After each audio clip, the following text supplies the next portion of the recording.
What happens when a beloved music legend sits down for what should be a friendly morning chat, only to face an interviewer determined to destroy his reputation on live television? In just 37 seconds, one shocking comment would turn a routine interview into the most explosive moment in daytime TV history, leaving viewers stunned and one host facing the biggest backlash of her career. The morning began like any other at the ITV studios. Cliff Richard, the iconic singer with more than 60 years in the music industry, arrived early for his scheduled appearance on Lorraine. He was there to promote his new album, a heartfelt collection of classic covers that showcased his enduring voice and timeless appeal. At 78 years old, Cliff remained one of Britain's most cherished entertainers, not just because of his music, but because of the warmth, grace, and professionalism he carried everywhere he went. Backstage, Cliff was his usual charming self. He greeted crew members by name, asked about their families, and shared light jokes as makeup artists prepared him for the show. The production team adored working with him. To them, Cliff wasn't just a legend. He was a genuinely kind human being who treated everyone with respect, regardless of their role. But that morning, Lorraine Kelly seemed strangely off. Crew members whispered about her sharp tone during rehearsals, the tension in her voice, the way she snapped at the technical team over minor issues. Whether she was having a bad morning or feeling pressure from the competitive world of daytime television, no one could say for sure. But the atmosphere felt tense, charged with something no one could quite name. As the cameras prepared to roll, Cliff settled comfortably into the guest chair, expecting an easy conversation. Lorraine sat across from him, flipping through her notes with an intensity that felt out of place for such a routine interview. The floor manager began the countdown. And then, live, Lorraine opened with a perfectly standard introduction. Cliff smiled warmly, ready to share stories about his music and his new project. But the moment he finished his first polite response, something shifted. Lorraine fired a question that carried a strange, sharp edge, one that wasn't just probing, but dismissive. Cliff blinked, taken aback. The audience didn't catch it immediately, but the crew did. Something was wrong.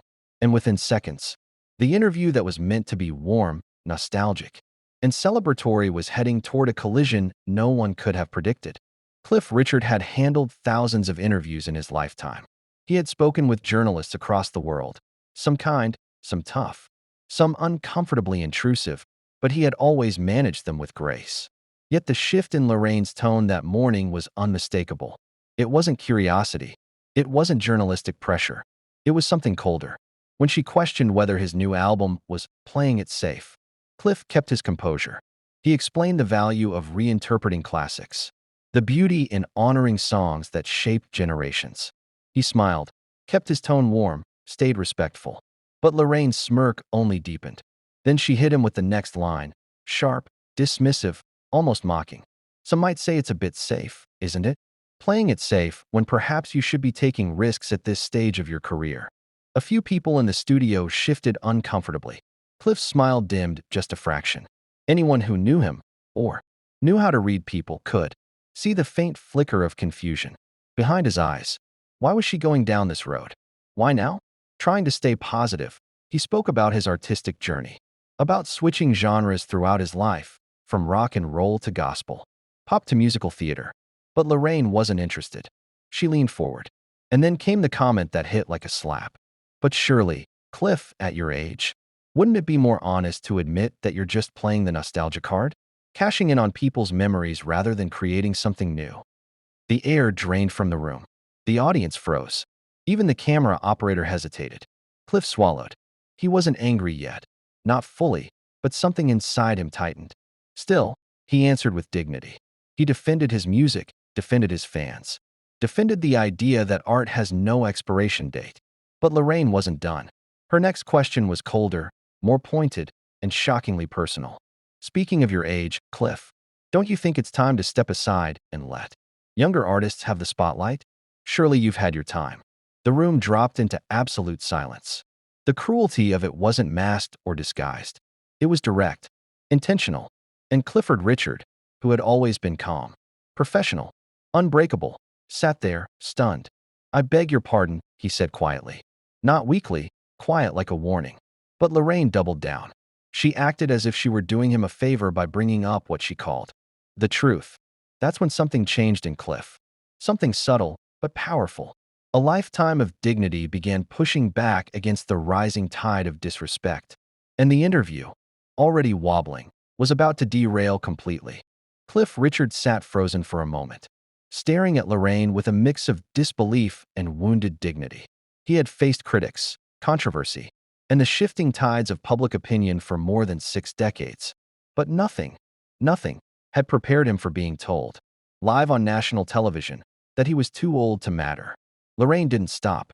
If anything, Cliff's stunned silence fueled her. She leaned in, her tone sharpening as she said, "Wouldn't it be more graceful to bow out and give someone else a chance?" That single sentence changed the temperature in the studio. It wasn't just rude, it was cruel. A deliberate attack on someone known for his kindness, humility, and resilience. Audience members exchanged glances, unsure whether they should look away or continue. Watching the slow motion collision unfolding before them, Cliff took a breath, a long, steadying breath. When he finally spoke, his voice shook, not with fear, but with a controlled anger he rarely showed publicly. "Lorraine, I came here today to talk about music," he said, "to share something positive with your viewers.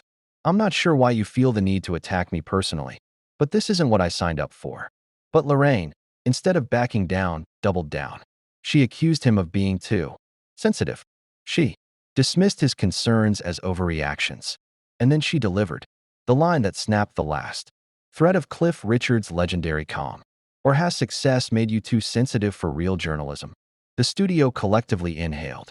Cliff's eyes widened, not in fear, but in shock that someone he'd known for years would choose humiliation over conversation. His voice rose slightly, the first crack in decades of calm professionalism. "This isn't journalism," Cliff said. "This is you being deliberately cruel." The audience started murmuring. Even the floor manager, usually stoic, looked panicked. In the control room, producers whispered urgently, debating whether to cut the feed. But the moment was too intense, too real. They kept rolling. Lorraine smirked, as if enjoying the chaos she had created. "Getting worked up, aren't we? Maybe that's the problem with your generation."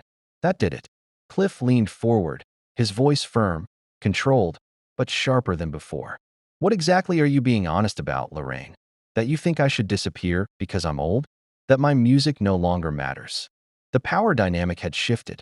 Where Lorraine once controlled the interview, Cliff now commanded the room. And everyone watching could feel it. Lorraine's confidence began to waver. Her smirk faltered. For the first time, uncertainty slipped through her polished facade. But the damage was already done. The interview had crossed a line, and Cliff Richard was no longer willing to tolerate it. Cliff Richard straightened in his chair, his legendary composure now fully replaced by a calm, undeniable authority. The entire studio felt the shift. Lorraine Kelly, who had entered the interview confident, controlling, and predatory in her questioning, suddenly looked small, uncertain, and exposed.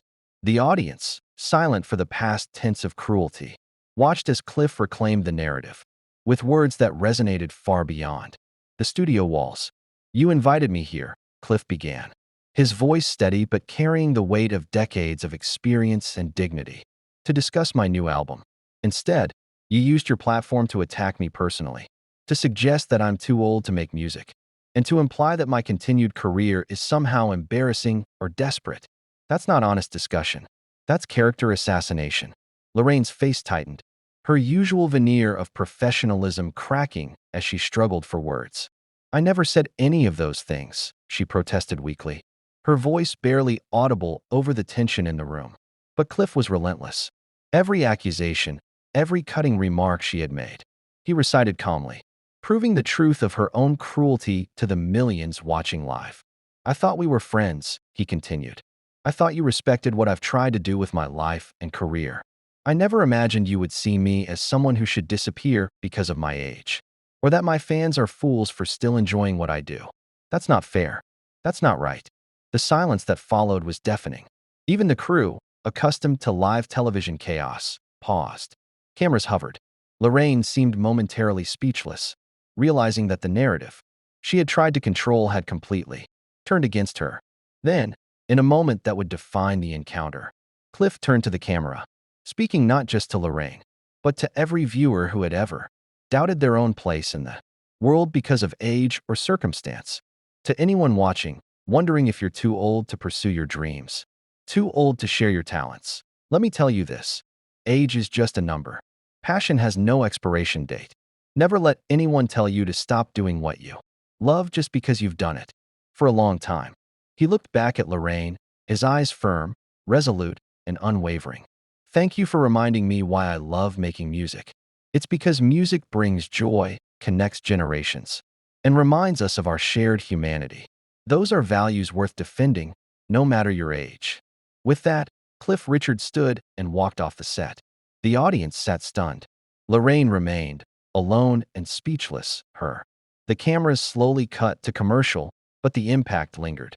Cliff Richard had turned humiliation into triumph, proving that even on live television, respect, patience, and composure could prevail over arrogance, cruelty, and presumptive judgment. And for viewers everywhere, one thing was clear: passion, integrity, and artistry do not retire with age.